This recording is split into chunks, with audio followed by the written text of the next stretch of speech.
성경 말씀 에스겔서 22장 30절 31절입니다. 이 땅을 위하여 성을 쌓으며 성 무너진 데를 막아서서 나로 하여금 멸하지 못하게 할 사람을 내가 그 가운데서 찾다가 찾지 못하였으므로 내가 내 분노를 그들 위에 쏟으며 내 진노의 불로 멸하여 그들 행위대로 그들 머리에 보응하였느니라. 주 여호와의 말씀이니라. 아멘. 오늘 말씀은 하나님이 찾으시는 그 한 사람이라는 제목으로 말씀을 보고자 합니다. 우리가 아는 대로 지금 코로나19 때문에 우리나라뿐만 아니라 지금 전 세계적인 재앙이 되고 있습니다. 이로 인해서 물론 코로나 바이러스 때문에 두려움도 있지만 그보다 더 불편한 것들이 많이 있죠.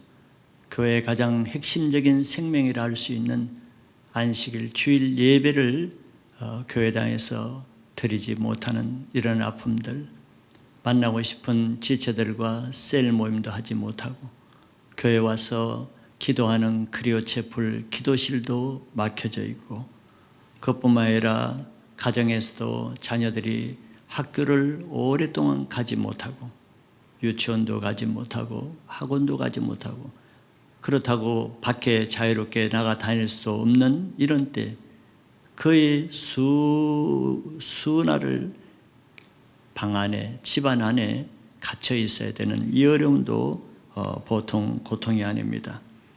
불편하고 제한되고 모든 것이 답답하지요. 특별히 활동적인 우리 청소년 자녀들이 하루 종일 집에서 또 엄마와 또 형제들과 버틴다는 것은 쉬운 일은 아닐 겁니다. 그러나 하나님의 뜻이 있겠지요. 이런 때가 얼마나 있겠습니까? 이런 때가 오히려 좋은 점도 있습니다. 그동안에 육신적인 것, 하고 싶은 거, 먹고 싶은 거, 놀고 싶은 거 타의적으로 제한받을 수밖에 없죠. 어디 다닐 수가 없습니다. 여행을 갈 수도 없고 맛집을 찾아 자유롭게 먹으러 다닐 수도 없고 아이들은 PC방을 갈 수도 없고 어디를 갈 수가 없습니다. 타의적으로 자기 육신의 욕구를 제한받을 수밖에 없어요. 누가 감히 이렇게 할 수가 있습니까? 부모가 너 가지 말라 하지 말라고 해서 되지 않지요. 그러나 강제적으로 지금은 하나님이 강권하시니까 모든 육체의 소욕을 절제하고 스스로 살기 위해서 코로나 바이러스에 걸리지 않기 위해서 자기를 위해서 자기 스스로 결정으로 지금 자기 육신을 제어할 수 있는 이런 하나님만이 하실 수 있는 놀라운 기회라고도 할 수 있습니다. 즉 우리 특별히 하나님을 믿는 그리스도인들에게는 가장 중요한 것이 단순한 삶, 심플 라이프, 단순한 삶이 되면 될수록 하나님께 더 가까이 나가고 영성이 유지되는데 좋은 상태가 되죠. 그런데 세상이 얼마나 복잡하고 세상에 즐길 것이 얼마나 많습니까? 갈수록 세상 일이 더 바쁘어서 단순한 삶과는 점점 멀어지잖아요.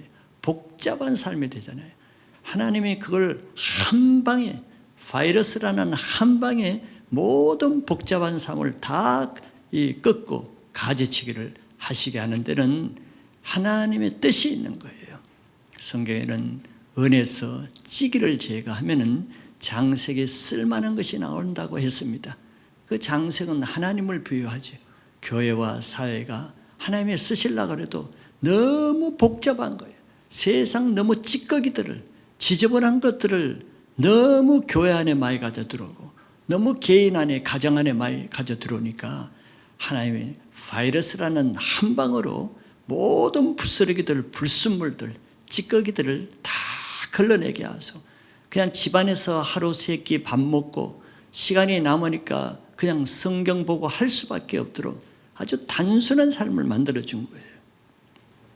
이런 상황에서 정말 어떤 사람은 육신적인 것이 끊어짐으로 인해서 영적으로 재충전되고 영이 살아나고 믿음이 회복되는 놀라운 기회가 될 수 있는데 여러분들은 그런 기회로 잡으시길 바랍니다. 반면에 어떤 사람들은 이런 기회에 밖에도 안 나오고 할 일도 제한되니까 집에서 그냥 세끼 먹고 마시고 자고 육신의 나태함에 잡혀서 육신의 게으름에 빠져서 영적으로 더 어려워지는 사람도 없지 않아 있을 거예요. 그러나 이것은 코로나보다 더한 재앙이 되겠죠. 제2의 재앙이 될 수가 있습니다. 그러나 하나님을 사랑하는 사람, 하나님을 위해서 살고자 하는 사람에게는 절호의 기회입니다.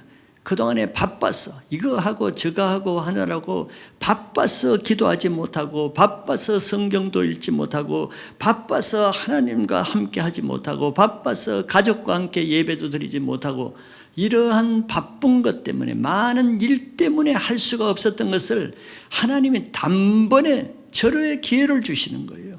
이제 할 것이 뭐가 있겠어요? 하나님을 위해서 살고자 하는 사람은 어떤 상황에서도 모든 상황을 하나님을 위해서 살 수 있는 기회로 찾습니다. 그러나 하나님을 위해서 살지 않는 사람은 어떤 상황이 주어져도 그것을 육신을 위해서 사는 기회로 만들어버리죠. 그것은 자기의 선택입니다. 우리는 지난번에도 본 것처럼 이런 재난의 때에는 자기 마음을 낮추고 하나님의 얼굴을 구하면서 하나님께 기도하는 그 한 사람이 되기를 하나님은 원하시는 겁니다. 고난을 주신 데는 하나님의 뜻이 있기 때문에 왜 하나님이 이런 고난을 주실까? 그 하나님의 마음을 찾는 사람은 기도를 통해서 하나님께 나아가게 되죠. 오늘 본문에 보면은 예루살렘의 멸망에 대한 말씀입니다. 예루살렘은 그 죄로 인해서 하나님의 심판이 경고되고 지금 작정되었습니다. 예루살렘이 멸망할 수밖에 없는, 물론 여러 가지 이유가 있어요. 그때 나타나는 이유는 죄 때문에 그렇습니다. 예루살렘의 죄 때문에 하나님의 심판하시지만, 그러나 오늘 본문에 보면은 예루살렘이 정말 멸망할 수밖에 없었던 것은 그 죄라고 하기보다는 하나님의 마음을 알고 그 예루살렘 성벽을 위해서 깨어있는 그 한 사람을 찾을 수가 없었기 때문에 결국 멸망할 수밖에 없었다는 새로운 원인을 하나님이 알려주시는 겁니다. 이 나라가 아무리 어려워도 또 이 나라가 하나님의 심판이 작정됐다고 해도 그 죄 때문에 꼭 망하는 것은 아니에요. 죄 때문에 망하는 나라도 있고 죄가 있었을지라도 망하지 않는 나라가 있어요. 그 백성들의 태도에 달렸습니다. 아무리 그 나라와 교회와 그 가정이 하나님의 심판이 작정됐다 할지라도 심판받을 수밖에 없는 상황이 있고 심판이 작정됐다 할지라도 심판을 피할 상황이 있는데 지금 우리에게는 그런 상황이 주어졌다고 말할 수 있습니다. 오늘 말씀을 통해서 이 땅을 향한 하나님의 마음이 무엇인가? 이 시대와 이 나라와 더 좁게는 이 교회와 각 가정에 두신 하나님의 마음이 무엇인가를 알 수 있는 그것이 더 중요합니다. 하나님은 그 하나님의 마음을 알아서 그 하나님의 마음을 채워주고자 하는, 하나님의 마음을 시원케 하고자 하는 그 한 사람이 있느냐 없느냐에 따라서 상황은 이렇게도 되고 저렇게도 되는 거예요. 하나님은 하나님의 마음을 찾고 찾는 그 한 사람을 오늘 이 시대도 찾고 계십니다. 이 시대 우리 자신이 하나님이 찾으시는 그 한 사람이 나 자신이 되시길 바랍니다. 오늘 본문에는 예루살렘을 멸망하고자 하는 하나님의 원인은 첫째는 그 땅에 사는 사람들의 죄 때문에 그랬습니다. 그 땅을 차지하고 거하는 사람이 거기서 죄를 지으면은 그 땅은 더러워지고, 그러면 하나님의 저주가 그 땅에 임하고 하나님이 심판하신다고 했습니다. 그래서 하나님은 22장 1절부터 쭉 보면은 예루살렘의 죄들을 아주 많이 적나라하게, 정말 읽기도 민망스러울 정도로 아주 부끄러운 죄들을 많이 나열하고 있습니다. 우상 숭배의 죄로부터 시작해서 종교인들의 죄, 정치인들의 죄, 백성들의 죄, 각계각층의 죄들을 많이 나열하고 있고, 이런 죄 때문에 예루살렘은 심판받을 수밖에 없다 결론을 내리고 있어요. 즉 하나님의 예루살렘 성벽이 무너뜨린 그 죄입니다. 몇 가지만 보면은 당시 예루살렘의 제사장들의 죄를 26절에 말씀하고 있는데, 그 몇 가지를 보면은 그 당시의 종교 지도자인 제사장들은 하나님의 율법을 범하고 하나님의 성물을 더럽히고 거룩한 것과 속된 것을 구별하지 않았다고 책망하고 있습니다. 그리고 부정한 것과 정한 것을 구별하지 않고 안식일과 다른 날을 구별하지 않고 거룩하게 지키지 않으므로 하나님 자신을 더럽혔다고 말해요. 이로 인해서 하나님의 성전과 세상의 구분이 없어지고 성전 안에 속된 것, 세상 것들이 들어와서 하나님의 거룩함을 더럽혔다고 말해요. 즉 하나님의 거룩한 성전이 더럽혀지면은 하나님의 심판이 주어진다는 겁니다. 우리가 같은 물건이라도 성물이라는 게 뭡니까? 재료가 틀리는 게 아니에요. 만든 원천이 틀리는 것이 아닙니다. 같은 물건이라 할지라도 하나님께 드려지고 하나님을 위해서 만들어지면은 그것은 성물이에요. 그러나 같은 물건이라도 그것이 세상을 위해서 세상에 쓰이면은 그건 세상 것입니다. 차이가 그거예요. 그래서 같은 물건도 하나님은 거룩한 것과 속된 것을 구별하기를 원하고, 같은 돈이라 할지라도 하나님께 드려진 재물과 세상 것은 구별하라는 거예요. 물질은 똑같지만 다르다는 것입니다. 그러나 하나님 것과 세상 것을 구별할 줄 알아야 거룩이 무엇인가를 압니다. 교회에 드려진 것과 개인 것은 다른 것이에요. 교회에 있는 것과 세상에 있는 것은 다릅니다. 제가 신학교 다닐 때 교수님으로부터 한 가지 들은 말씀 중에, 우리 한국의 보수 신학을 지켜온 박형영 박사라는 분이 계십니다.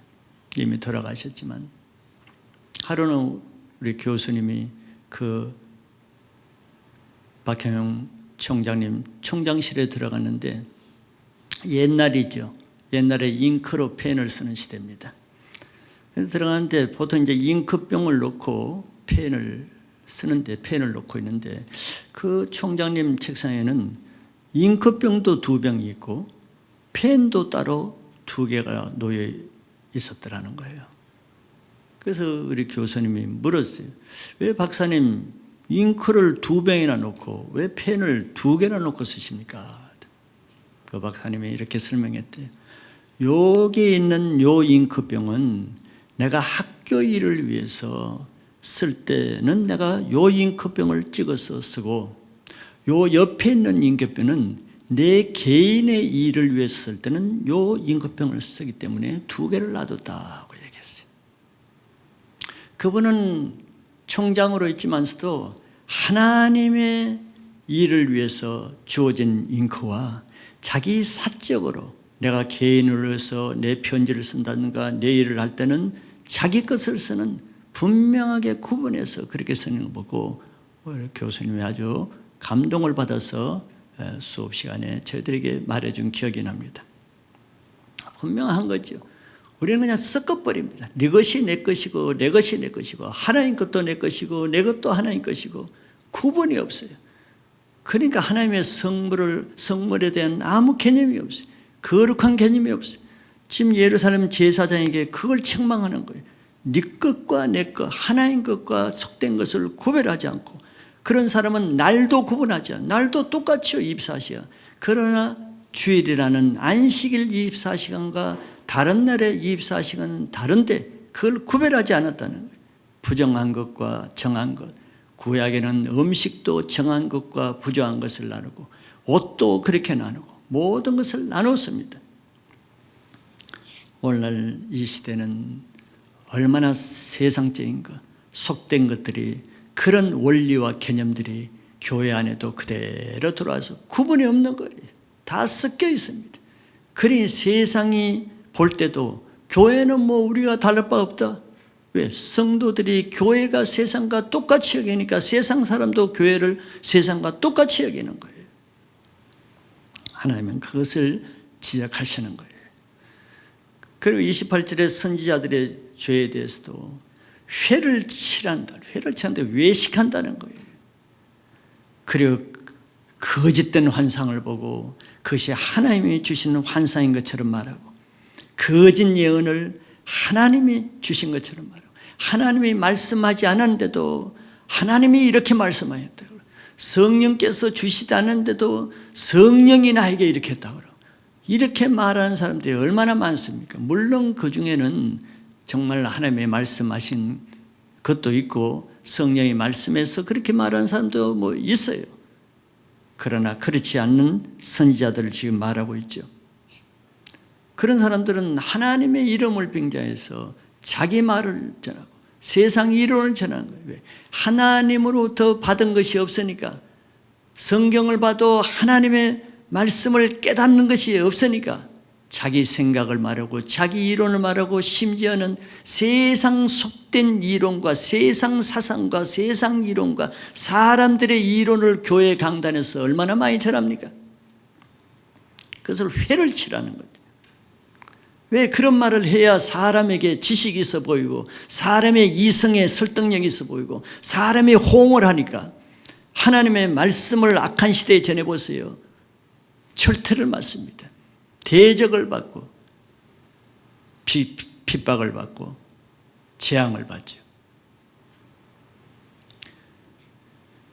이런 그 시대의 선지자들이 하나님의 말씀을 전하지 못하니까 백성들이 다 세속화되고 인본주의화되고 세상적이 되는 거죠.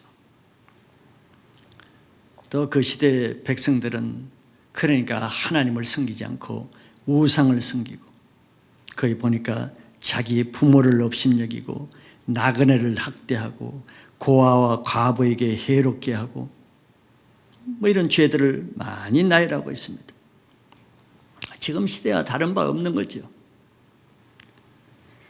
지금 시대는 물질을 우상으로 섬기고 세상 오락과 세상 미디어를 우상으로 섬기며 온갖 것을 다 체험받습니다.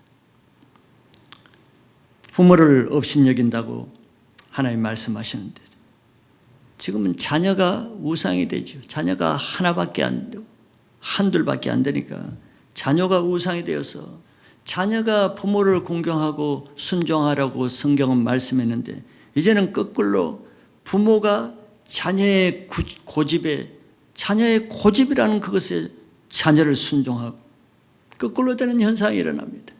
하나님 말씀이고 뭐고 아무것도 없는 거예요. 세상 유행, 시대가 그런데, 세상이 그런데 그럴 수밖에 없다. 하나님 말씀은 온데간데 없어요. 교회 다니는 사람도 똑같습니다.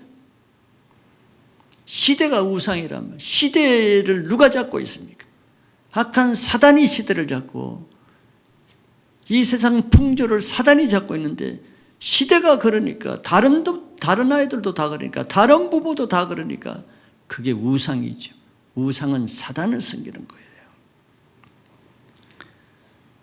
나그네를 학대했다 그랬습니다. 한국에는 100만 이상의 외국인 근로자들, 노동자들이 있습니다. 열악한 환경에서 일해요.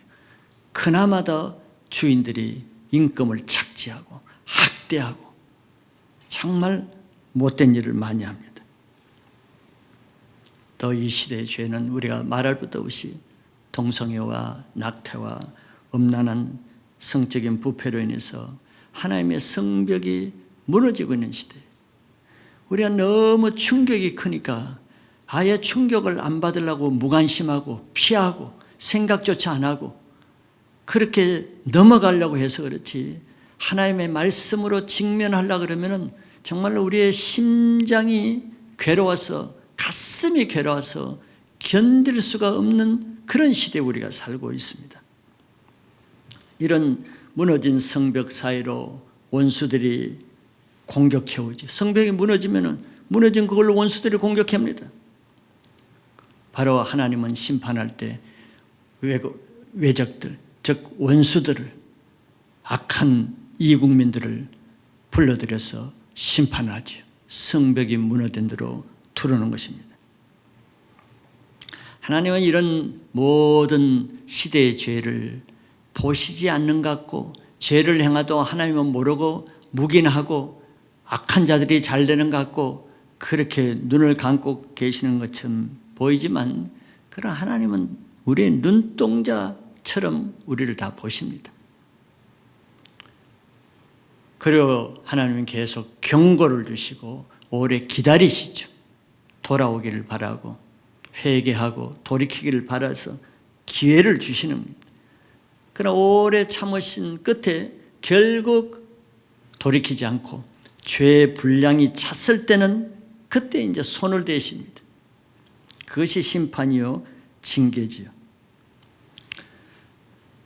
하나님의 심판은 피할 수가 없지만, 그러나 오늘 말씀에는 하나님의 심판이라도 피할 길을 하나님이 알려주셨어요. 피할 길이 있습니다. 이 시대에 하나님의 심판을 피하는 그런 사람이 되시길 바랍니다. 두 번째는 하나님의 심판을 피하게 할 그 한 사람은 하나님이 찾으시는 거예요. 하나님은 예루살렘 성이 심판받지 않기 위해서 하나님 편에 서서 하나님께 심판을 막아서는 그 한 사람을 찾고 계신다고 했습니다. 왜? 그 성이 죄를 지었을지라도 그 한 사람을 찾으면은 그 한 사람 때문에 그 성을 멸하지 않으려는 하나님의 간절한 긍휼의 마음이 있으시기 때문에 그런 거예요. 하나님은 우리가 비록 죄를 짓지만서도 그 죄로 망하는 것을 원치 않습니다. 하나님의 심판하는 것을 하나님이 원하는 게 아니에요. 하나님은 죄를 미워하시기 때문에 하나님의 공의 때문에 심판하지 않을 수 없지만 하나님의 마음은 아프신 거죠. 그래서 하나님도 어떻게든지 심판하지 않는 길을 찾는데 바로 그런 한 사람을 찾으시는 거예요. 그 사람은 뭘 하는 사람이냐? 두 가지를 하는 사람이에요. 첫째는 성 무너진 데를 쌓는 사람을 찾고 있습니다. 하나님은 죄로 인해서 예루살렘의 그 무너진 성을 보고 눈물을 흘리며 애통하며 그 성을 어떻게든지 회복시켜서 다시 쌓으려고 하는 그 한 사람이 있는가를 보시려고 온 성벽 무너진 데를 낱낱이 찾아다니시죠. 굽어 살펴보십니다. 하나님의 안타까운 마음이죠. 왜 찾겠습니까? 그 성 사람들의 죄를 심판하지 않으려는 마음이 있기 때문이죠. 그런 마음이 없으면 뭘 찾겠습니까? 그냥 심판해버리면 되죠. 하나님의 마음은 우리를 위해서 죽이는 것이 아니고 살리는 데 있습니다. 심판이 아니라 구원에 있습니다. 근데 결론적으로 안타깝게도 예루살렘 성에는 그 수십만 수백만의 사람 중에도 그 한 사람이 없는 거예요. 그 한 사람이 없어서 결국 예루살렘은 멸망할 수밖에 없었습니다. 지금 우리 시대도 하나님의 권위가 무너지고 하나님의 창조 질서라는 성벽이 무너지고 있지 않습니까? 교회 안에서도 하나님의 말씀의 절대 권세가 지금 무너지고 있고 기도의 성벽이 무너지고 있고 전도의 성벽이 무너지고 성령의 역사라는 성벽들이 다 무너져 허물어지고 있습니다. 이러한 때 하나님은 이 교회를 향해서 뭘 바라시고 어떤 사람을 찾겠어요? 이 일을 많이 하는 사람 찾겠습니까? 큰 교회를 하는 사람을 찾겠습니까? 교회의 성 무너진 데를 쌓는 그 한 사람이 있는가를 찾으시는 겁니다. 하나님 나라를 사랑하고 하나님을 사랑하고 하나님의 교회를 사랑하고 하나님의 의를 사랑하는 그런 사람이 그 일을 하겠지요. 유다민족이 하만이라는 이 유대인들을 싫어하는 바벨론 이 제2인자인 하만에 의해서 민족이 몰살당할 위기가 있었습니다. 에스더서에 나오는 내용이죠. 그 민족은 이제 며칠이 지나면은 다 몰살당하게 했어요. 왕의 의인까지도 찍었습니다. 왕의 허락까지도 받았어요. 그런데 그 유다인 중에 자기 민족을 사랑하고 하나님의 백성인 유다인들을 사랑하는 한 사람, 모르드게라는 한 사람이 있었습니다. 자기가 죽는, 이 모르드게를 목매어 주기 위해서 하만은 자기 집에 높은 교세대를 만들어 놨어요. 모르드게 자기 혼자 죽는 건 그렇게 그것 때문에 그렇게 원통해 하는 건 아닙니다. 자기 때문에 자기 민족이 죽는 것, 그것 때문에 견딜 수가 없었어요.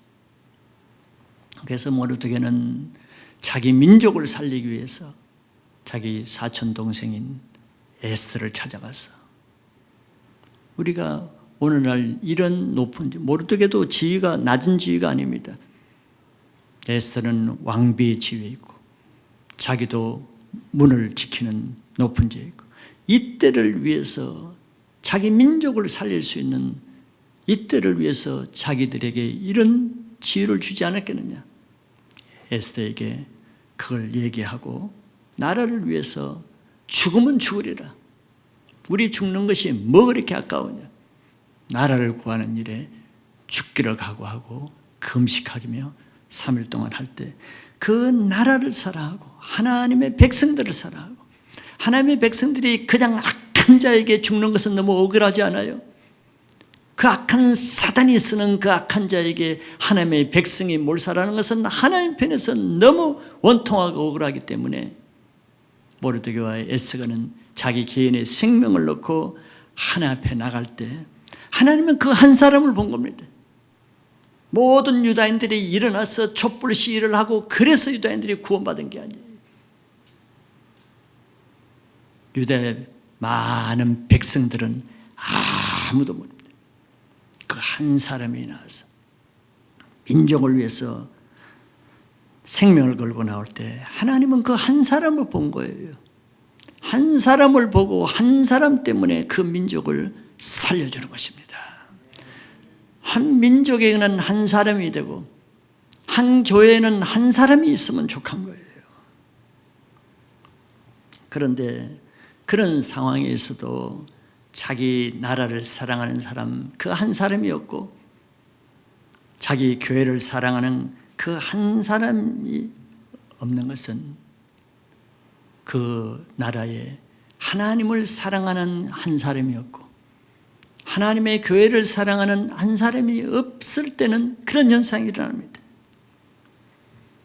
이 나라에 살면서도 자기만을 위해서 이 교회를 다니면서도 자기만을 위해서 사는 자기 문제에 매여 있는 사람이 나라와 교회를 돌아보겠습니까? 늘 자기가 잘 되느냐 못 되느냐 자기가 더 높아지느냐 못 되느냐 여기에 모든 관심이 있는 사람이 나라가 어떻게 되든 교회가 어떻게 되든 무슨 상관이에요? 그런 사람이 나라를 위해서 뭘 하겠습니까? 교회를 위해서 뭐 하겠습니까? 다 자기 문제를 매어가지고 나라를 허물고 교회의 성벽을 허무는 일만 하는 거예요. 불평, 원망, 비난 온갖 것으로. 그런 나라와 그런 교회는 소망이 없는 거예요. 하나님이 자기를 이 나라에 태어나게 하셨으면은, 그리고 태어나서 이 나라를 통해서 많은 혜택은 다 받으면서도 감사하는 마음 없고, 어려울 때도 나라를 위해서 아무 일도 하는 것은 없으면서 나라에 불평하고 비난하고 자기 나라를 까내리고 자기 나라의 정체성을 부정, 나라의 성벽을 허무는 여호와 같은 역할을 하는 사람들이, 그러면서도 우리나라보다 더 악한 나라는 늘 좋게 말하고 더 못한 나라는 늘 칭찬하고, 정작 자기 나라는 사랑하지 못하는, 하나님께 속하지 않았기 때문에 하나님 나라도 사랑하지 못할 뿐더러 하나님이 자기에게 준 나라도 사랑하지 못하는 사람의 현상입니다. 이런 사람은 하나님 나라를 위해서 살 수 없는 것은 물론이고 자기 나라를 허무는 사람들이죠. 그런 사람들은 같은 맥락으로 자기가 교회를 다니면서 많은 은혜도 받고 혜택도 받고 승김도 받고 사랑을 받으면서도 교회를 위해서 아무 하는 일은 없으면서 교회를 비난하고 판단하고 정죄하고 교회의 성벽을 무너뜨리는 일만 하죠. 받은 것을 감사하지 못하고 당연시하기 때문에 이런 사람은 연결됩니다. 그런 사람은 가정에서도 자기 가정을 사랑하지 못하는 자녀들은 부모로부터 모든 승진과 사랑과 혜택은 다 받으면서도 늘 자기 가정에 대해서는 불평과 비난과 자기 가정의 성벽을 무너뜨리는 일을 해요. 받는 것을 감사하지 못하고 당연시하기 때문에, 그러면서도 세상적으로 사는 다른 가정은 늘 칭찬하고 부러워해요. 이런 사람의 영혼은 하나님 나라에 속하지 않고 세상에 속했기 때문에 하나님 나라든 자기 나라든 자기 교회든 자기 가정이든 어디에서든지 하나님 반대편에 서 있는 일을 할 수밖에 없는 거죠. 이것이 이 시대의 벽을 무너뜨리고 나라와 교회와 가정을 무너뜨리는 원인입니다. 그런 나라와 그런 교회와 그런 가정은 결국 재앙의 때 심판을 피할 수가 없는 거죠. 하나님 바로 이런 시대에 그래도 소망을 가지시는 것은 그 성을 쌓고자 하는 한 사람이 있느냐 없느냐, 그 한 사람을 찾는 거예요. 출애굽 시에 이스라엘 백성들이 죄를 많이 지었습니다. 특별히 그들이 시딤에 있을 때 거짓 선지자 발람의 꾀에 빠져서 하나님의 백성 이스라엘 백성들이 이방 모압 여자들과 음행을 저지르는 사건이 일어났습니다. 우상 숭배의 죄를 짓게 됐죠. 하나님은 그 이스라엘의 죄를 인해서 그 이스라엘의 이 코로나 같은 연병, 즉 유행병을 내려서 심판했습니다. 지금과 똑같은 상황이에요. 유행병을 어떻게 막을 수 있겠어요? 그때 그 하나님의 의가 손상되고 하나님의 의의 성벽이 무너지는 것을 분해하고 애통해하고 원통하고 의분을 품고 일어난 한 사람이 있었어요. 모든 사람이 다 일어난 거 아닙니다. 한 사람이면 돼요. 그 사람이 누굽니까? 바로 아론의 손자인 비나스였습니다. 비나스는 하나님 앞에 백성들이 죄를 짓고 하나님 나라를 무너뜨리는 이것을 견딜 수가 없는 의분이 일어나서 창을 들고 나왔습니다. 그래서 그 이방 여인과 이 음행하고 있는 그 이스라엘 남자의 집에 들어가서 그 현장에서 그 창으로 두 남녀를 찔러 죽였어요. 보고 있을 수가 없어요. 민수기 25장 7절에서 9절 말씀이 그것을 말하고 있습니다. 제사장 아론의 손자 엘리아살의 아들 비나스가 보고 회중 가운데서 일어나 손에 창을 들고 그 이스라엘 남자를 따라 그의 막사에 들어가 이스라엘 남자와 그 여인의 배를 꿰뚫어서 두 사람을 죽이니 연병이 이스라엘 자손에서 거쳤더라. 그 연병으로 죽은 자가 24,000명이었더라. 하나님은 한 사람을 찾아요. 지금 코로나로 죽은 사람이 24,000명 정도는 안 되지요. 앞으로 어떻게 될지 모르지만 그런 심판, 무서운 심판에서도 심판을 거치고 막을 방법이 없는 게 아니에요. 하나님은 그것을 막았을 한 사람을 찾고 있어요. 아무도 없었는데 비나스가 나타나서 하나님의 의를 이루고자 할 때 하나님은 그 한 사람의 그 의를 보고 즉시 연병이라는 심판을 즉시 멈췄습니다. 연병으로 죽은 자가 24,000명, 적은 숫자가 아닙니다. 비나사 같은 한 사람이 나오지 않았으면 24만 명이 아니라 온 민족이 멸망할 수도 있어요. 우리는 이 시대를 보면서 비나사와 같이 하나님의 창조 질서가 무너지고 나라와 가정에 하나님의 의를 무너뜨리는 이 악한 일들을 보고도 남의 일인 양, 내 일 아닌 양, 내 문제가 아닌 양, 애통함도 없고 온통한 의분도 없고 무감각하고 이런 시대는 정말 소망이 없는 거예요. 하나님의 마음과 동떨어진 마음을 가지고 하나님은 마음이 너무 상해서 코로나라는 바이러스까지 줘서 연병을 일으키게 하는데도 그게 아무 관심 없어. 내 살 길을 위해서 그냥 나는 라면 하나 더, 한 박스 더 싸놓고 물 한 박스 더 싸놓으면 뭐 나는 문제 없겠지. 하나님 마음과는 아무 상관없이 그런 시대가 하나님 앞에는 더 한탄스러운 것이죠. 하나님은 이러한 마음으로 이 징계를 하면은 이 백성들도 자기 마음처럼 하나님 자신의 마음처럼 좀 애통해하고 죄에 대해서 좀 원통해하고 이런 마음을 가진 사람, 그 한 사람을 기다리는데 한 사람이 나오지 않을 때는 하나님 마음도 무너져 내려질 거예요.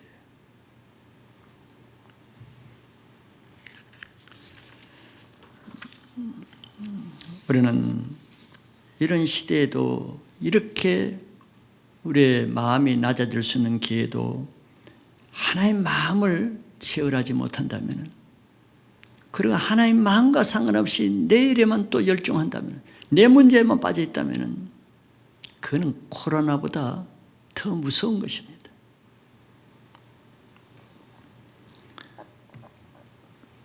이러한 시대에 하나님의 마음을 품고 내가 비나스와 같이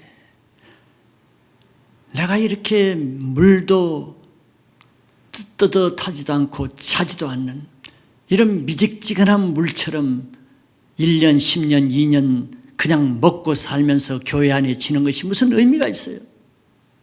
하나님 나라 가면 너무 부끄러운 모습으로 갈 수밖에 없어요.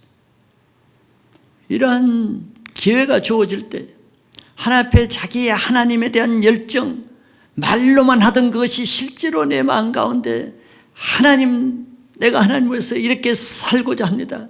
비나스와 같이 하나님 앞에 자기의 그 끓어오르는 하나님을 향한 열정을 나타낼 수 있는 기회가 얼마나 있겠어요? 이런 기회가 바로 그 기회입니다.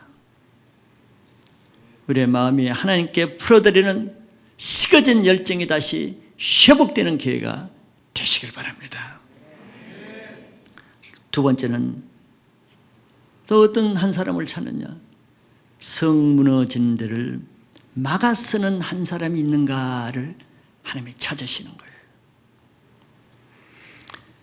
하나님은 죽는 것을 원치 않습니다. 우리가 코로나 바이러스로 죽는 걸 원치 않고 재앙으로 고통받는 거 원치 않고 지금 경제적으로 어려운 이 시기가 오래 가는 것을 하나님이 원치 않아요. 하나님은 이 시기를 거치게 할 그 한 사람이 나오기를 기다리는데 그 한 사람이 나오지 않으면 지지부진 나올 때까지 하나님이 기다리시겠죠. 그럼 우리는 더 기근과 핍절과 곤란과 환난은 더 길어집니다. 생활이 망가지는 거예요. 이런 가운데도 이런 하나님의 마음을 알지 못한 채 그냥 아둥바둥 그냥 돈 하나 더 모을 기회를 찾고 나 혼자 안이하게 이것을 피할 기회를 쌓고 이런다 그러면 이거는 해결 방법이 없고 무한정 갈 수도 있을 거예요. 하나님이 우리에게 원하시는 것은 내가 심판을 하려고 한다. 그러나 제발 좀 누구든지 한 사람 나서서 내가 심판을 하지 못하도록 내 앞에 좀 가로막는 그 한 사람이 지금 내 앞에 나타나길 기다린다는 거예요. 이게 얼마나 이율배반적입니까? 하나님이 심판하시려고 하는데 누가 나로 하여금 심판하지 못하도록 막을 사람 한 사람 좀 나와라는 거예요.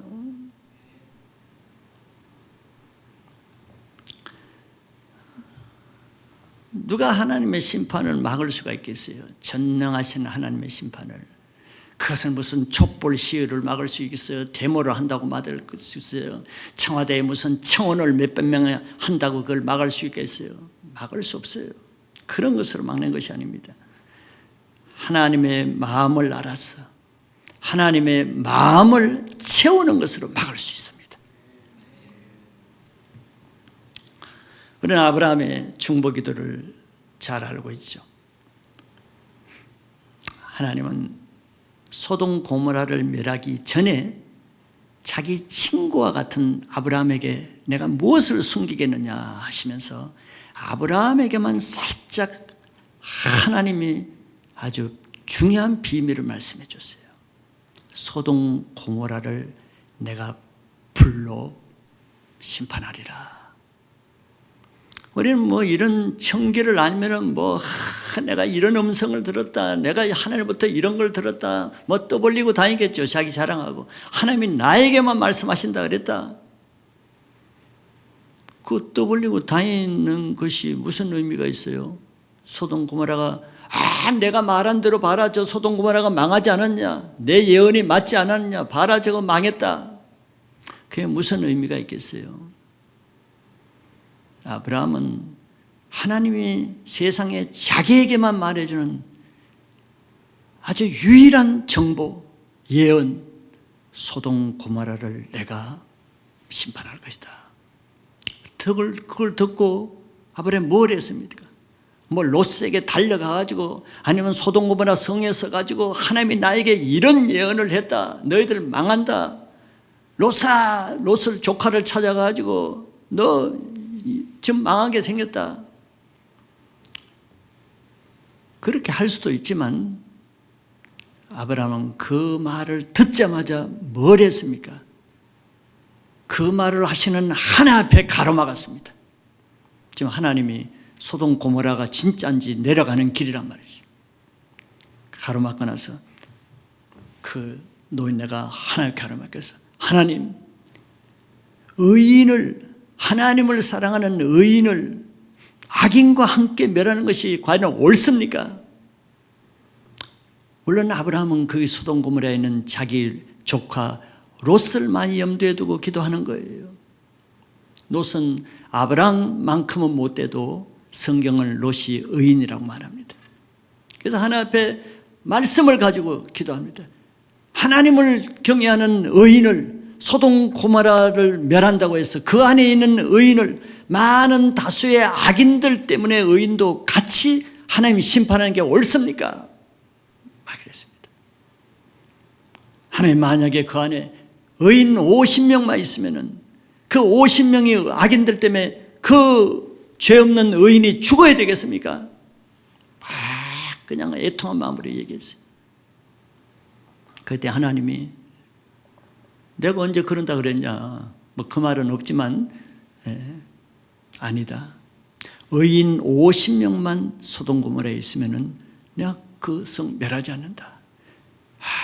아브라함은 안도의 한숨을 냈을 거예요. 이제 됐다. 내 기도가 응답됐네. 역시 하나님 내 기도를 들으시네. 역시 내가 기도에 능력이 있네 하고 그냥 장막에 들어서 그냥 송아지 고기 뜯고 그냥 잔치 베풀었을 거예요. 기도 응답 받았으니까. 그러나 아브라함은 그렇게 하지 않았죠. 아브라함은 그 자기 하나 기도 응답받는 거 그게 중요한 게 아니에요. 어떻게든지 그 소돔 고모라에 한 사람이라도 더 의로운 사람을 구원하기 위해서 그게 그치지 않았습니다. 하나님 편에서 보면 당돌하고 조금 무례한 듯이 그 기도 응답 받아놓고도 또 따졌어요. 하나님, 근데 만약에 50명이 안 채워지고 그 중에 5명이 모자라면은 5명 때문에 그러면 45명이 다 희생당해서 죽어야 됩니까? 그렇게 하실 겁니까? 아니다. 45명만 있어도 내가 죽지 않는다. 또 아브라함은 더 안도가 됐을 거예요. 5명이나 내가 줄였다. 그만할 수도 있어요. 염치가 있어야지. 그러니까 한 번 더. 그러나 아브라함은 또 얘기했습니다. 아니 45명에서 5명이 또 없으면은 그럼 죽입니까? 아니다. 40명만 있어도 내가 멸하지 않는다. 아브라함은 갈수록 조마조마했을 거예요. 기도를 더 해야 되나? 요 정도 했으니까 이제 만족하고 그만둬야 되는가? 인간적인 생각이 들어오겠죠. 그러나 내가 또 한 번 무례하지만 하나님 한 번만 더 말하겠습니다. 그럼 10명이 모자라면 30명이면 죽이실 겁니까? 아니다. 30명이라도 내가 그 성을 멸하지 않을 것이다. 많이 줄었죠. 그래도 아브라함이 아마 과연 그 죄악된 동성애로 만연되고 온갖 죄를 행하는 소돔 고모라에 과연 30명의 의인이 있을까? 아브라함이 생각할 때 확신이 안 들었겠죠. 그래서 한 번 더 기도했어요. 그러면 거기서 10명이 없다고 해서 망할 것입니까? 하나님이 또 인내로 가지고 아니다. 20명만 돼도 내가 멸하지 않겠다. 이제 한 번 더 기도하려고 그랬더니 너무 미안하고 무례하고 좀 염치 없어가지고 아브라함이 정말 그 인간적으로 했다 그러면 그냥 20명으로 그칠 수도 있어요. 근데 하나님 염치 없지만 마지막 한 번만 더 할게요. 10명이면 어떻게 하겠습니까? 10명이라도 내가 멸하지 않겠다. 그래서 아브라함은 아마 10명 정도は있겠지. 최소한 10명 이상은 있겠지. 아마 그런 생각을 했을 것 같아요. 그래서 거기서 중보기도를 했어요. 무려 6번이나 하나님 앞에 끈질긴 협상을 했어요. 아무나 할 수 있겠어요? 그 성을 사랑하는 자, 하나님의 백성을 사랑하고 의인을 사랑하고 하나님의 사람을 어떻게든지 구원하고자 하는, 하나님을 사랑하고 하나님 나라를 사랑하고 하나님의 백성을 사랑하는 마음이 있는 사람이 이런 기도, 자기를 위해서 이런 기도 할 필요가 있겠어요? 사람들은 자기를 위해서라면 6번이나 10번까지도 끈질기게 안 된다는 것을 끝까지 구해서 그냥 얻고자 하는 그런 기도를 해요. 그러나 아브라함은 자기를 위해서 하는 기도가 아닙니다. 그래서 의인의 기도는 역사하는 힘이 있어요. 나를 위해서 하지 않고 하나님 나라와 그 의를 위해서 기도하니까 하나님이 그것을 귀하게 여기시는 거죠. 우리가 보기에는 아브라함이 하나님을 너무 번거롭게 하고 너무 귀찮게 하고 아주 예의가 없고 무례한 것처럼 보이지만 하나님이 과연 그러실 거예요? 하나님이 이제 너무하네 그렇게 생각했겠어요? 하나님은 그 아브라함의 마음, 그렇게 기도하는 그 마음이 하나님 앞에서 정말 감동이 넘칠 정도로 어디 이런 귀한 사람이 있는가? 어찌 이렇게 내 마음을 잘 알고 어찌 이렇게 하나님의 의인을 사랑하는 이런 사람이 있는가? 아마 감탄하셨을 겁니다. 이런 기도를 하나님이 기뻐하시기 때문에 그런 기도를 들어주시죠. 물론 안타까운 것은 소돔 고모라에 의인 10명이 없어서 소돔 고모라는 심판을 받았어요. 그러면 아브라함의 기도가 무효화됐는가? 그렇지 않다고 성경이 말하고 있습니다. 창세기 19장 29절에는 이렇게 말하고 있어요. 하나님이 그 지역의 성을 멸하실 때, 곧 롯이 거주하는 성을 엎으실 때 하나님이 아브라함을 생각하사 롯을 그 엎으시는 중에서 내보내셨더라. 아브라함의 기도가 없었으면 롯도 그냥 망했을 뻔했어요. 의인도 그냥 망했을 뻔했어요. 그러나 하나님이 아브라함을 생각해서 롯을 그 엎으시는 중에서 내보내셨더라. 의인의 기도가 역사하는 힘이 많은 것은 하나님의 마음을 풀어주는 기도, 하나님의 마음을 따라하는 기도, 하나님의 마음에 합한 기도를 하기 때문에 역사하는 힘이 많은 거예요.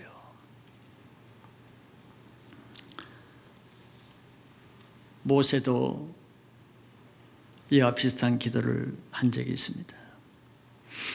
모세가 시내산에 올라갔을 때 시내산 밑에서 아론과 그 남은 사람들이 금송아지를 만들었죠. 금송아지를 만들어서 제사를 드리고 춤을 추고 그냥 난리를 지겼습니다. 하나님이 진노하셨죠. 그 전에도 시시때때로 이 백성들은 하나님의 종인 모세에게 늘 대적하고 불평하고 비판하고 애굽으로 돌아가겠다 하고 모세를 돌로 치려고 하고, 모세에게는 정말 이 앓는 이처럼 괴로운 백성들이, 이 백성들이 모세가 애굽에서 구원해 주는 이 은혜를 베푼 것도 다 잊어버리고 마음에 안 들면 늘 불평하고 대적하고 뛰쳐나가고 애굽으로 돌아가겠다 하고, 우리 같았으면 더 못해 먹겠다 하고 모세도 하나님 앞에 사표 냈을 거예요. 하나님도 이런 모세의 형편을 잘 한단 말이죠. 모세가 자기 때문에 자기 종이 얼마나 고생하는가를 잘 말해요. 근데 금송아지를 만들 때는 정말 하나님도 너무 이 극도에 달했어요. 그래서 모세를 불렀어요. 모세는 힘들지? 너희 네 말 안 듣고 맨날 이런 짓만 하고 내 마음도 괴롭히고 너도 괴롭히는 이 백성들 내가 다 멸해버리겠다. 다 멸하고 이 못된 백성들은 다 멸하고 대신 너 수고했으니까 내가 너에게 너 말 잘 듣는 새로운 백성을 내가 주겠다. 너 얼마나 좋으냐? 그렇게 하는 게 좋지. 그랬어요. 저 같으면 아마 그렇게 했을 수도 있어요. 했을 수도 있어요. 왜 하나님이 주시는 거니까 내가 뭐 먼저 제안한 거 아닌데 하나님이 제안한 건데 은혜로 받아야지. 근데 모세는 그 말을 들을 때 기쁘지가 않았습니다. 받아들이지는 않은 건 물론이고 기쁘지가 않아서 하나님이 이 백성을 심판한다고 할 때 하나님이 그 자리에서 하나님을 막았었습니다. 하나님 그렇게 못합니다. 이 백성이 도대체 어떤 백성입니까? 하나님이 애굽에서 끌어지고 모든 이방인들에서 하나님의 백성이라고 나타낸 이 백성을 하나님이 죽이시면 이방 나라들이 뭐라고 그러겠습니까? 하나님은 비웃음거리가 됩니다. 하나님은 자기 백성을 저렇게 끌어내서 죽이시는 나쁜 하나님이라고 말합니다. 하나님을 위해서도 그러시면 안 됩니다. 모세는 하나님의 심판을 가로막고 서서 백성을 멸하지 못하게 막았었습니다. 이때 하나님의 마음이 얼마나 감동적이었겠어요. 이런 사람이 바로 하나님의 마음을 시원하게 풀어주는 사람입니다. 자기 욕심만, 자기 편한 대로 자기만 생각하는 사람이라면 그렇게 하겠어요? 잘 됐다고 그걸 은혜로 받아들이지. 하나님 마음과 하나님 마음을 읽을 줄 모르는 거예요. 시편 106편 23절에 이것을 이렇게 말씀하고 있습니다.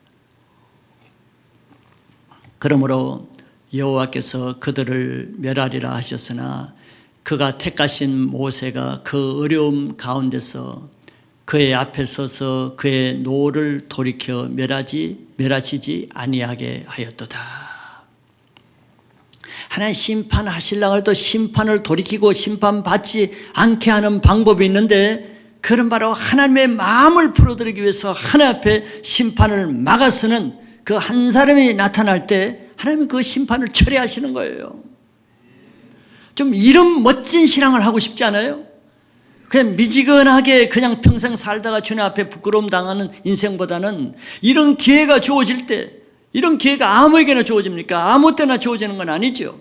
이런 기회가 주어질 때, 내가 이렇게 할 수 있는 기회가 있을 때 기회를 포착하고 하나의 마음을 한번 합하게 시원하게 하는 그런 신앙을 할 수 있길 바랍니다. 만약에 이 심판을 막아서는 한 사람이 없었다는 이스라엘 백성은 지금 멸망했을 거예요. 없을 겁니다. 지금도 이 시대는 이런 한 사람을 하나님이 찾고 계십니다. 왜? 이 한 사람이 필요한 시대예요. 하나님이 찾으신 그 한 사람이 다른 교회에서 나오고 다른 나라에서 나오고 다른 곳에서 나오길 기다리지 말고 바로 자기 자신이 그런 사람이 되지 못할 이유가 없지 않습니까? 나 자신이 예가 될 이유가 없어요. 나 자신이 그 한 사람이 되겠다고 마음의 소원을 가지면 하나님이 그렇게 해주시는 겁니다.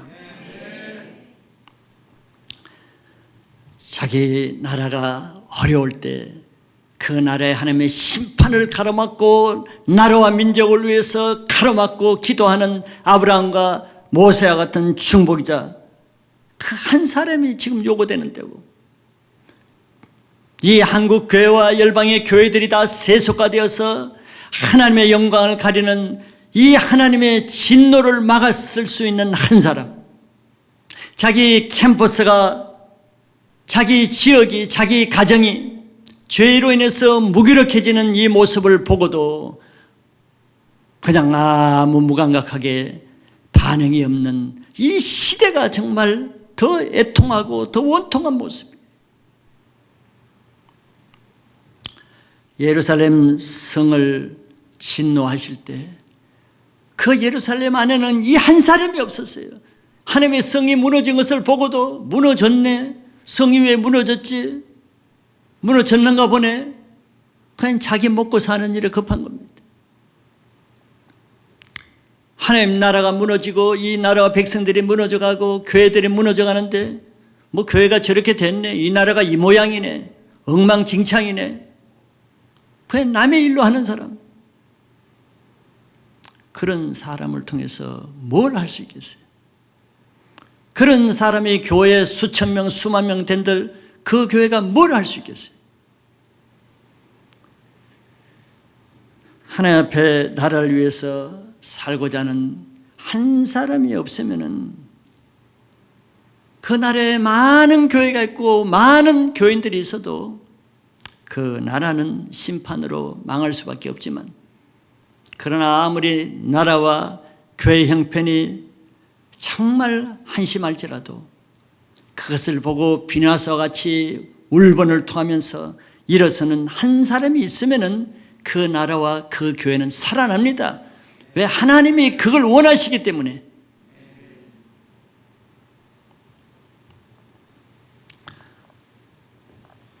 (6.25) 때 우리나라는 북한에 의해서 낙동강 전선까지 밀려났어요. 근데 그것만 하나 때문에 남한은 다 몰사합니다. 낙동강 전선이라는 것은 거기 부산, 포항, 대구 요쪽밖에 없습니다. 그 다 먹혔어요. 그래서 모든 피난민들이 부산으로 몰렸습니다. 많은 목회자들도 다 부산에 와요. 그런데 부산에 초량교회라고 아주 좋은 교회가, 그 양장로님이라는 분이 경남 도지사였을 때 그 교회 장로였습니다. 그래서 위에서 피난온 목회자들 한 250명을 그 교회에 다 받아줘서 임시 기거하고 있을 때, 그런데 나라는 절박해. 언제 부산까지 함락될지 몰라요. 그때 그 철안교회 담임 목사인 한상돈 목사님이라고 고신 창립자이기도 한데, 한상돈 목사님이 그 교회에 250명의 목회자들도 이미 모여 있으니까 그 목회자와 주변의 사람들을 중심으로 우리가 나라를 위해서 기도해야 된다. 기도를 해서 그때 부산의 고신 신학교 학장인 박윤수 목사님을 주촉을 해서 이제 기도회를 8월 말부터 6월 25일 날 일어나서 8월 한 2달 만에 그냥 부산까지 밀고 내려온 거예요. 그래서 이제 경각이 달려서 나라가 위경에 달렸을 때 그 초량교회에서 8월 말에 집회를 했습니다. 집회를 했을 때 하나님의 놀라운 역사가 일어났어요. 우선 회개 역사가 일어났습니다. 특히 그때는 신사 참배 문제로 뭐 고신이 나눠지고 막 이럴 때예요. 신사 참배 문제로 교회가 나눠질 때야. 다 왜 참배했냐? 나는 옥에 갇혔는데 너 왜 참배? 이것 때문에 용서 못하고 난리를. 근데 이 신사 참배 죄를 막 회개하는 역사가 일어나요. 교회를 나누고 분리한 이 죄를 회개하고 개인의 이 음란한 거 이런 것들을 막 회개하는 1907년도에 일어난 그 평양 부흥 때와 똑같은 제2의 부흥회가 일어난 거예요. 통해 자복하는 회개가 일어났을 때 집회가 2주간 계속됐는데 집회 3일째 되는 날에 대회개가 일어나면서 3일째 어떤 일이 일어나냐? 인천 상륙작전이 성공했다는 소식이 나타나요. 그런데 그 당시 인천 상륙작전은 군사적으로 성공할 확률이 5,000분의 1이었다고 합니다. 진짜 확률적으로 성공할 수가 없는 확률이에요. 그는 실패할 수밖에 없는 그런 작전이었다. 무모한 작전이었다 그래요. 그런데 역사가들은 그때 그 회개의 기도, 그 나라와 민족을 위해서 기도하는 그 회개가 터지는 3일째 그 역사가 일어난 것은 우연이 아니다. 하나님이 그 기도를 들으셨다고 그렇게 말합니다. 민족이 어렵고 나라가 어려울 때는 하나님을 사랑하는 사람들은 꼭 그런 마음의 소원을 가지게 됩니다. 우리 박윤선 박사님 같은 분은 정말 하나님을 사랑하는 사람이에요. 그분을 그냥 주 강사로 해서 집회를 할 때 회개의 역사가 일어나고 하나님은 그 한 사람을 찾는 거예요. 한 사람. 나라가 위경에 처해도 다 자기 피난길만 하고 먹고 살 길 하고 자기 가족 안전만 챙기고 나라는 온데간데 없고 자기 개인 사는 데만 급가한 사람이 얼마나 많습니까? 다 똑같은 환경에서 그 초량교회, 물론 다른 교회도 나중에 번져가고 했지만 하나님을 믿는 사람은 달라요.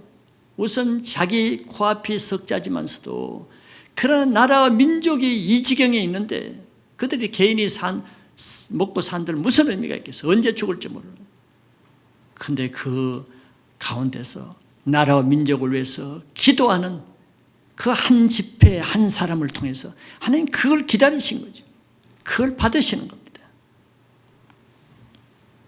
이렇게 기도는 하나님으로 일하시게 하는 최종적인 해답이고 하나님의 능력입니다. 모든 문제의 해답은 하나님의 얼굴을 구하며 하나님의 마음을 풀어주는 기도에 있다고 할 수 있어요. 기도는 하지 않으면서 자기 힘과 자기 열심으로 이것도 하고 저것도 하고 자기 힘으로 막아쓰고 한들 하나님이 하지 않으면 하나님의 마음에 합하지 않으면 그건 헛수고가 되는 겁니다. 자기 의만 쌓이는 거죠.